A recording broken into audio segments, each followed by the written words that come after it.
So good morning to each and everyone. So my name is Norjana Pacalna, and I will be discussing, or I will be continuing the discussion of my schoolmate, which is the salting and drying.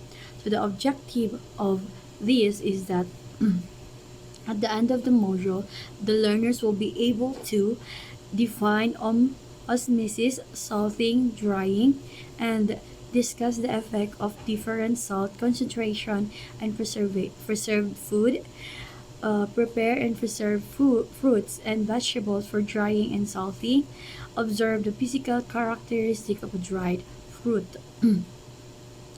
So drying is one of the oldest ways to keep food from spoilage. It works by removing most of the water from the food. So without water, tiny organisms like bacteria and molds cannot grow or ruin the food. So drying is yun yung isa sa mga sinaunang techniques ng pag-preserve ng mga foods natin, which is tinatanggal natin or dry natin yung food natin to remove the water and the food so that walang nakakapitan ang mga bacteria or walang hindi nagmo-moist yung mga food natin, which is the moisture is the cause bakit nagkakaroon ng mga bacteria or binabahay ng mga bacteria yung mga foods natin, and madali siyang madali siyang napapanis. So how drying works? So basically, drying involves getting rid of the moisture until there is not enough left from the spoilage, causing microorganisms to survive in the food.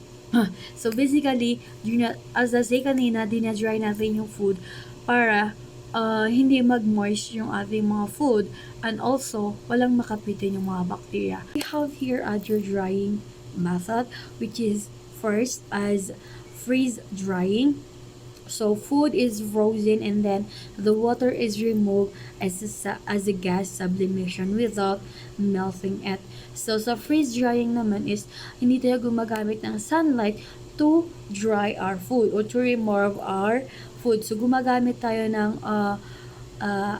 cold to freeze the water in the food without melting it, and until the food is completely dry or wala ng tubig na mag-lilik doon sa food. So I have here example of the video for you to watch and understand what is freeze drying. Freeze-dried watermelon. We're going to try it out today.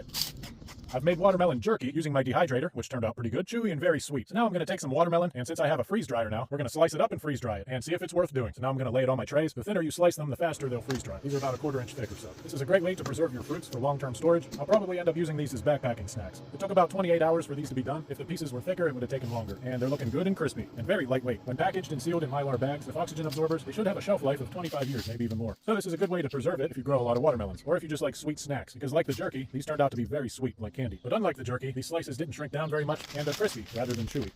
I like them. So second is we have here the oil drying, which is frying food in oil to reduce the water content. Like think of a potato chips or chicharon. Yung mga kadalasan ginagamit natin ng mga chicharon or kinakain natin ng mga chicharon. So I have here the video, which is here. You can see here in the video kung paano nila gi-preserve or ginawang isang chicharon. What's up mga ka-adventure? Panibagong araw, panibagong adventure na naman tayo. Tara at ako yung samahan at dadayuhin natin ang pagawahan ng makaroni chicharon dito sa Kalasyaw, Pangasinan. So yun ang mga ka-adventure, dito na tayo sa may pagawahan ng chicharon o di kaya namin tinatawag nilang makaroni. At dito lamang tumatatagpuan sa may barangay Makabito, Kalasyaw, Pangasinan. At ang ginagamit nilang pangluto dito mga ka-adventure ay ipanang para o di kaya na iputol ng mais. At ang una nilang gagawin ay ilalagyan ng tubig yung mga malalaking palyasi. At pagkatapos nga namin lagyan ng tubig, lalagyan nila ng kanilang pampalasa. At kapag kumukulo na, saka naman nila ilalagay yung makaroni. At hahaluin para hindi magkadikit-dikit. So yun ang mga ka-adventure, minikos-mikos na ni Kuya. At kapag kumasa na ito mga ka-adventure, saka naman nila ililipat sa may kabilang planggana para hindi makuburko. Para tamang-tama lang yung pagkakalasan ng kanyang makaroni. Madaling araw pa lang mga ka-adventure, ay andito na sila para maglaga ng makaroni. At sa kanila ito ibibilang mga ka-adventure sa init ng araw. Para sa ganitong mainit na panahon mga ka-adventure, para sa kanila buhay na buhay ang kanilang negosyo. Mag-umal kasi ang kanilang bintahan dito pag panahon ng tagulan dahil di sila makapagbilad ng kanilang bentang makaroni. Grabe mga ka-adventure, sobrang lutong na. Umabot nga ng libo-libo makaroni ang binibilad nila dito araw-araw. Nandiyan naman sobrang dami. Hey, what's up mga ka-adventure? Nandito na tayo sa may barangay Makabito, Kalasyaw, Pangasinan. At ating pasyalan yung gawaan ng makaroni dito. Pagkatapos nga nilang ibilad ng ilang araw, pwedeng-pwede na itong lutuin. Ay grabe, tignan nyo naman mga ka-adventure, ang lutong na to. Dabis merienda yung mga ka-adventure, lalong-lalo na pag sinasawsaw sa may suka na may sibuyas at sili. Tikon. Kaya kung gusto nyo rin mag-order mga ka-adventure at magbenta ng chicharong macaroni, mag-direct lang kayo dito sa may barangay Makabito. Magtanong-tanong lang kayo kung saan yung paggawa ng macaroni at hanapin nyo lang yung pangalan na Sir Nestor at saka Madam Carol. Dagdagan naman nilang tuturo kung saan. At kung nanonood ka pa hanggang ngayon, pag-comment ka lang dyan sa baba kung taga-saan ka para malaman ko kung saan napapatpad ang ating mga video. Sa inang mga ka-adventure, nire-rate pa nila yung mga lutong macaroni. Magandang pang negosyo itong mga ka-adventure. Tingnan nyo, ang dami-dami na nga nilang nagawa mga ka-adventure. Ready for deliver na at kung saan-saan na nga nakakarating itong kanilang macaroni. Iba't ibang barangay at iba't ibang bayan dito sa may Pangasinan at Karatig Bayan. Sa inang mga ka-adventure, dumaan din ako dito sa may isa pang paggawahan. Dito lang din sa may barangay Makabito, bayan ng Kalasyaw. Support lang natin yung ganitong mga small business sa ating mga lugar. Dahil bawat bili mo, meron tayong mga pamilya na tutulungan. Kaya tara na mga ka-adventure. Is we have here the drying by smoking. So using smoke the dry food, which also add flavor and color. So it is common for meats and fish. So drying by smoking naman is commonly ginagamit ito sa mga meats or fish. Kung saan ginismoke natin yung mga product na to or mga food na to dry or maluto. So we have here another example of video so you can see how the process for doing this smoking. Yung bang sinubukan mong magtinapa ka sa inyo? Sa inyo, sa bakuran ninyo mismo. Tapos ganun rin ka lalabasan. O ba't bibili ka pa? Kung kaya mo rin gumawa sa inyo. Dali muna. Tayo mamimitas muna ng kalamansi. Kung wala kayong punong ganun bumili na kayo. Alam nyo kasi, mas masarap sa tinapa. Yung maraming kalamansi na nakababad. Mukha yung lalagyan. Lagyan mo ng tubig, yung sakto yung bangus na nakalubog. Lagyan mo ng asin. Tapos garlic powder. Bahala ka kung anong pampasarap gusto mo. Na, 10 pirasong kalamansi, sinama ko na dun, ba't yung pinagpigaan? Sayang yung pagkakatas niyan. May lasa pa rin yan. Haluin mo hanggang sa matunaw yung asin at saka yung garlic powder. Na, bangus. Biniyakan natin sa tiyan at nilinis natin pati yung dugo-dugo. Ibabad na natin yan ngayon. Ibinabad ko lang rin ng 3 oras para masigurado kung talagang kumakit yung mga pampalasang nilagay natin. Di yan nga. Sa isang kawali, ilalagay mo yung pinagbabangan natin. Hindi ko naman tinodot. Masyadong marami. Lagyan natin bangus. Papakuluan natin yan. Bilangan mo, oras na kumulo. 10 minuto lang. Basta yung pagkakakulo, doon ka lang bibilang ng 10 minuto. Pagkayari, ahulin mo na. Lagyan mo sa misa lalay para tumulo pa yung tubig at matuyo. Sa pampausok naman natin, asukal na pula. Tapos bigas, 4 na tsaa. May magtatanong anong klaseng tsaa gagamitin. Kahit anong tsaa, huwag lang yung slimming tea. Bakit ka mo? Baka mamayat, bangus, tabang yan. Lagyan mo nga pala ulit ng salada yan, para siya nakaangat doon sa pampausok natin. Kaya nilagyan ko ng bitin. Sa pagbilang naman, din sa ating pausok. Pag ibinuksan ninyo at nakita ninyong umuusok ng ganeri, simulan ninyo yung pagbibilang. 30 minutos ginawa ko para masigurado natin talagang kulay na kulay. At nyo naman umuusok. Hindi nyo na kailangan kulayan Talagang kusang kukulay dilaw na tinapa. Nakarang ginawa ko tinapa, sabi ni Dayar, ba't hindi nyo subukan at kayo mismo makaalam? Ako lang, ilang beses ko nang ginawa Pagkaraan ng 15 minutos, hindi pa gaano dilaw. Kaya tuloy-tuloy lang natin pag-usok. Hindi pa lang po hindi dapat i-medium lahat ng hindi gaano masunog yung ating pampausok. So yan na nga. Pagkaraan ng 30 minutos, talagang kitang-kita mo na yung pagkakadilaw niya. So the last one is osmotic drying. So using salt or sugar to draw water out of the food. So gumagamit tayo in osmotic drying, gumagamit tayo ng salt or sugar para i-remove yung water. So like we are making jam or salted product. So I have here a video so you can understand properly how osmotic drying works. Heat me up. Only you alone can put fire back in the soul. Heat me up. I'm not telling me I should leave that fire alone. Well, the more they tell me, the more I'm holding you close. I could never let you go. Miss Ocean. Girl, I'm coming home, I will see you again. All day through the night, I'm dreaming. Yeah, Miss Ocean. When you turn it up, make it smooth, my darling. When outside is pouring rain, put that butt on the fire. Bubbling, you're bubbling, it's over. So we have here 3 principles of drying. So first is warm air. So warm air can hold more moistures, helping to pull water away from the food. So we should have so in drying we should dry in a warm air or mainit na panahon. So it can pull out more water. And then for second is you have here the circulating air. So moving air constantly brings fresh drying air to the food surface. So the circulating air naman is it's bring freshness to the product that we are drying. And then vacuum is drying food in a vacuum helps water evaporate at lower temperature. So vacuum naman is yan yung mga mini machine natin or equipments that can help us dry food with a low temperature. And we have here small pieces. Small pieces is it means na when we're drying food, we should cut our food or fruits, vegetables, meat, or fish into small pieces para mag-dry faster yung mga food natin. And then sulfur fumes naman is our foams. This fumes speed up water movement and prevent discoloration. So why drying works? So bakit nga ba natin ginagawa yung pag-dry ng mga food? So first is that it slow the moistures the food to prevent microbial growth. Second is blanching, briefly boiling. So, na-discuss na yan dati. Alam niyo naman kung ano yung blanching. Or using sulfur dioxide stop natural decay in fruits and veggies. And dry food are lightweight, making them easy to carry and store. And also, it's add lifelong of our food. So I have here preparing foods and veggies. So on veggies, before natin sila i-dry is we should choose young veggies or vegetables, the fresh one of course, and wash and blanch them to stop the enzyme that cause the spoilage. So in veggies, kapag i-dry natin sila, kailangan mo muna natin silang i-wash or i-blanch para mag-stop yung tinatawag natin na breakdown of enzymes na nagkakause ng spoilage. And fruits naman, we should wash thoroughly and cut large fruit into small pieces. Use sulfuring or salt water soak to prevent the coloration of food. So in veggies is ginagamit natin yung blanch. On fruit naman, we use sulfuring or salted water to prevent the discoloration yung ng mga fruit natin para at least kung mag-dry tayo ng fruit or mag-preserve tayo ng mga food is appetizing pa rin or appetizer pa rin yung fruits natin. And then we have here the drying process. So first, place the food on a drying tray, turning occasionally for even drying. So first is yun nga, pag natapos ng mag-blanch or mahugasan yung mga fruits and veggies natin na i-dry is ipa-place natin sila sa trays or kung saan man na malinis na lalapagan.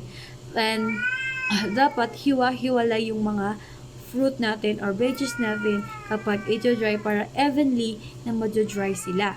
And every day we should lift or take turns yung mga fruit natin to evenly dry the fruit.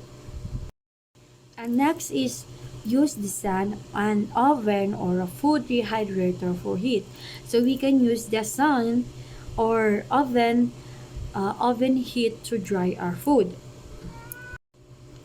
So the ideal temperature is 52 Celsius or 60 Celsius is that equal to 120 Fahrenheit or 140 Fahrenheit.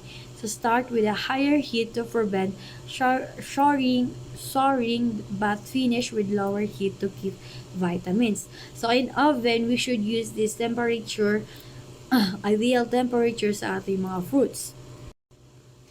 Next one is drying time depends on the food size and drying method. So in the fruit, it takes 4 to 24 hours to dry, and then veggies naman is it take to 6 to 15 hours. We have here the picture, you can see the veggies are skin of brittles and the fruit naman is leathery kapag junior dry natin sila. So we have here the packaging and storing.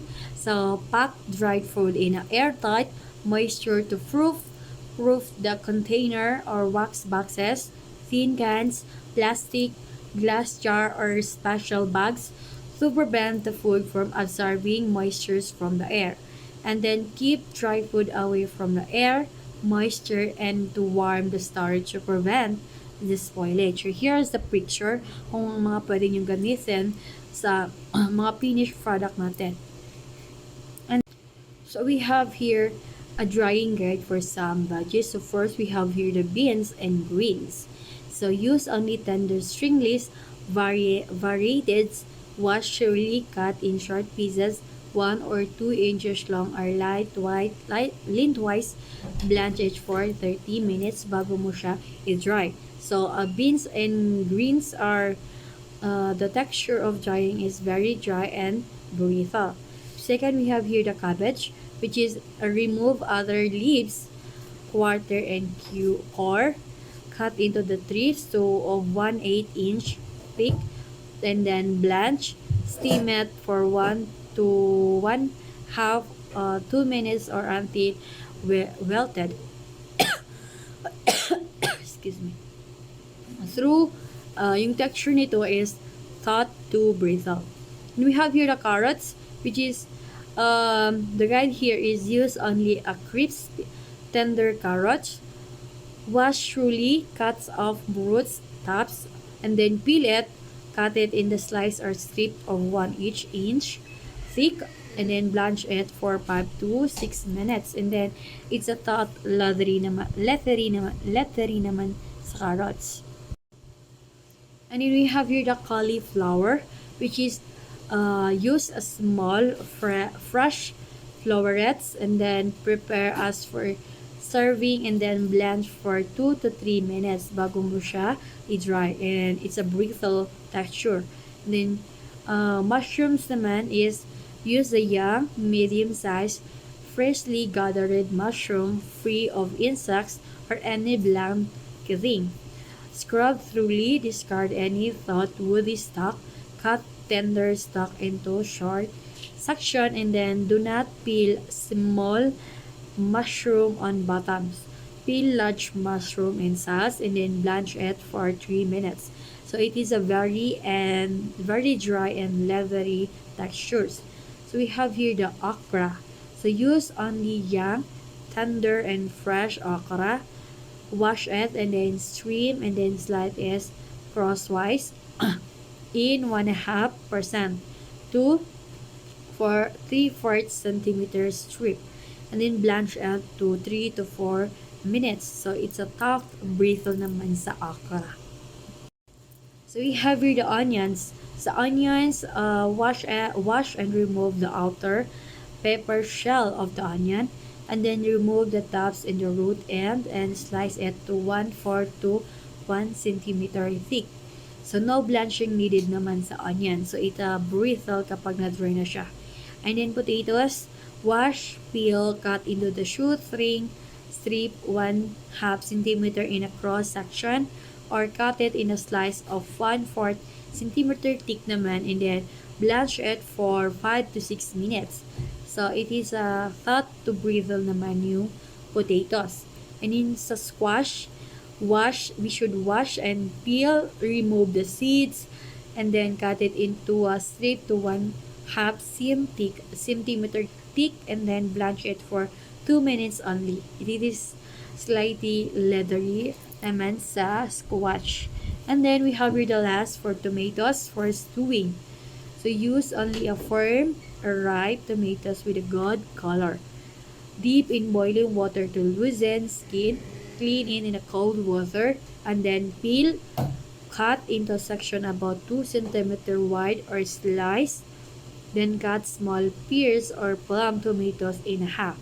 So blanch for 1 to 2 minutes or until soft yung tomato natin. So it is slightly leathery naman sa tomatoes. So here is some picture. You can see the drying onion, the beans, the okras, the mushrooms, the cabbage, the okra, and green beans.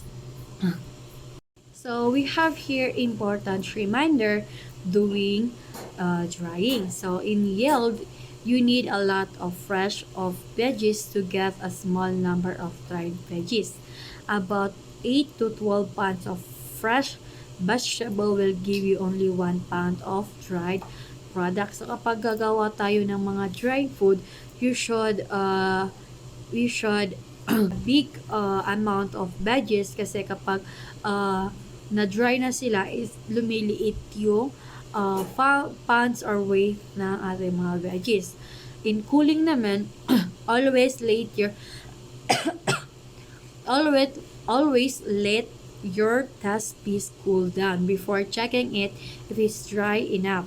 It will feel dry when it's cool. So, pagkatapos natin mag-dry ng mga food is let it cool para ma-check natin if totally or evenly dry na yung mga food natin.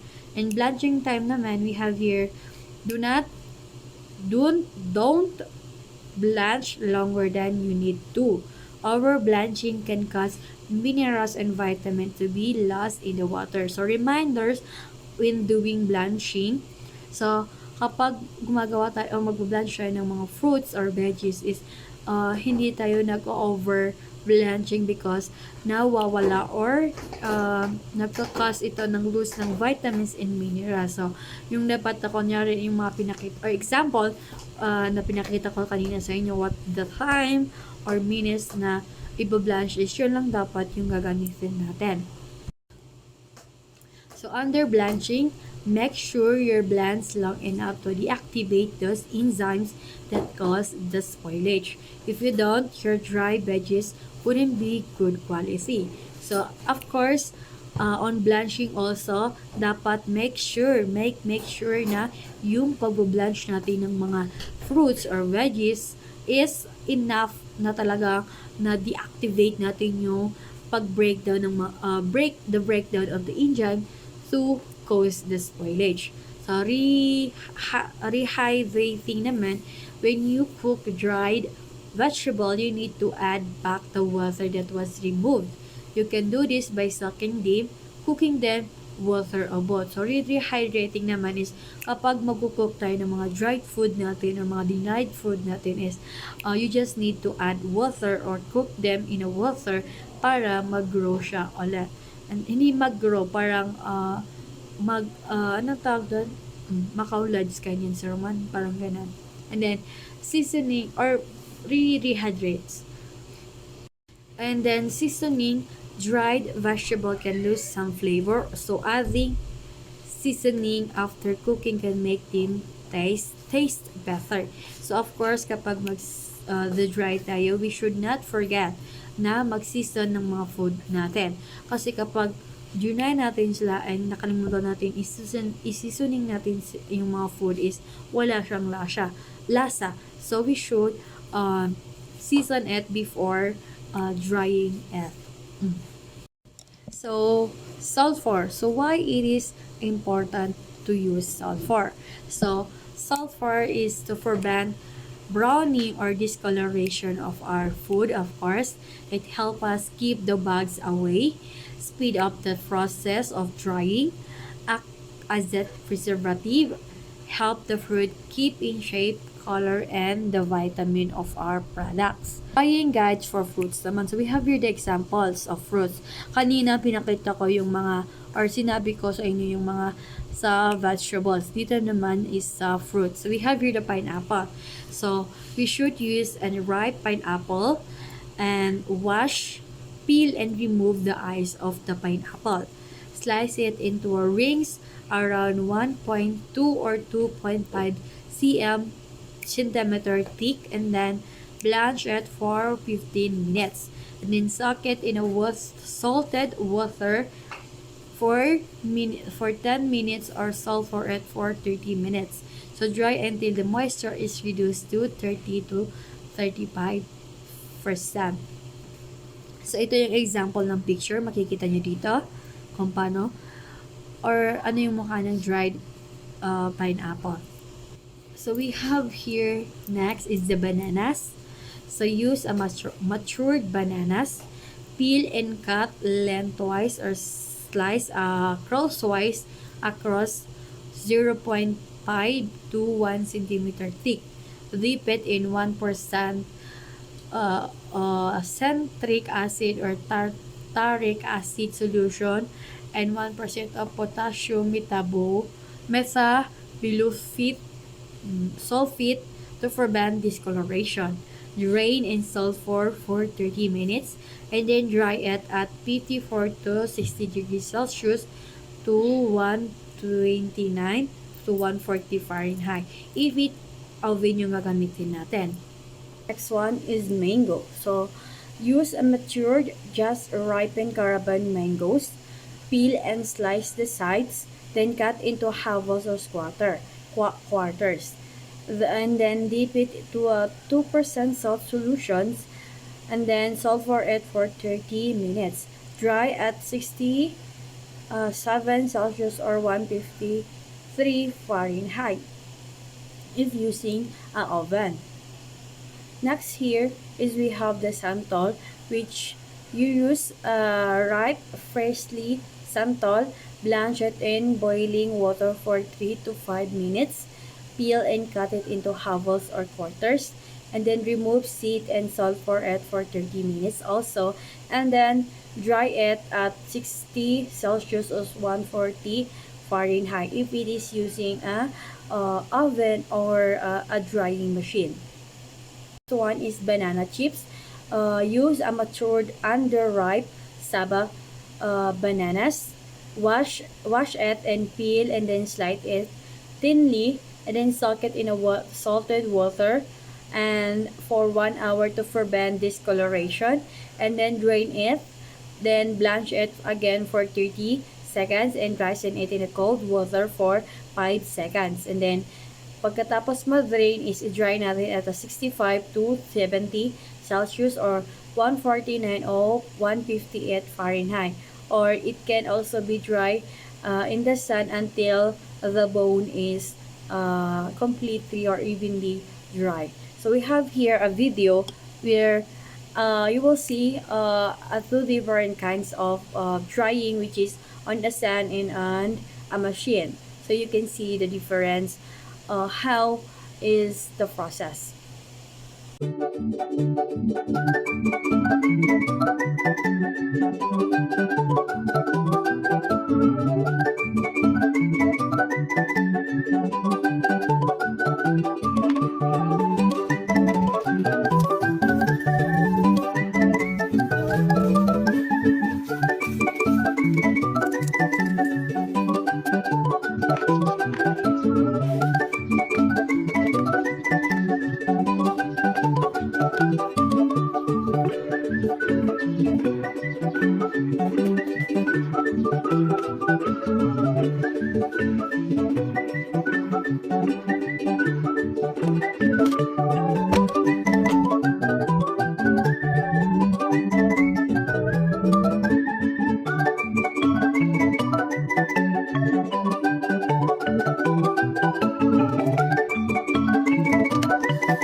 If you have fruit that's extra ripe and about to go bad, try making nature's candy. To make the nature's candy, I'm using my dehydrator to dry out the fruit. My dehydrator is by the brand Excalibur. It's so easy to use. You basically just add any fruit you want onto the trays. I'm using strawberries, clementines, pineapple, mango, and kiwi. Set the dehydrator to the fruit setting and dehydrate overnight. The next day, you'll have homemade, sweet, chewy, no sugar added natural fruit candy. Tag your healthy bestie you want to make this with and order my favorite dehydrator through the link in my bio. So before I end this lesson is I will let you see some machine or equipment being used for drying, or mga ginagamit ng mga factory to dry their food. So we have here first the cabinet dryer, which is ito yung itsura niya, ganito kalaki, and it's like a cabinet. And next is we have here the room dryer. The room dryer naman is masyado lang malaki doon sa cabinet dryer. And next is we have here the continuation dryer. So the continuation dryer naman is malaki siya, and I will let you see a video later so you can see what is the continuous dryer. And then last year is we have here the 4 mini drying equipments or machines na mabibili natin sa online or nagagamit natin our own. So ito sila yung mga itsura nila. So here's the video that I will let you see kung paano nga ba nagwo-work yung continuation dryer.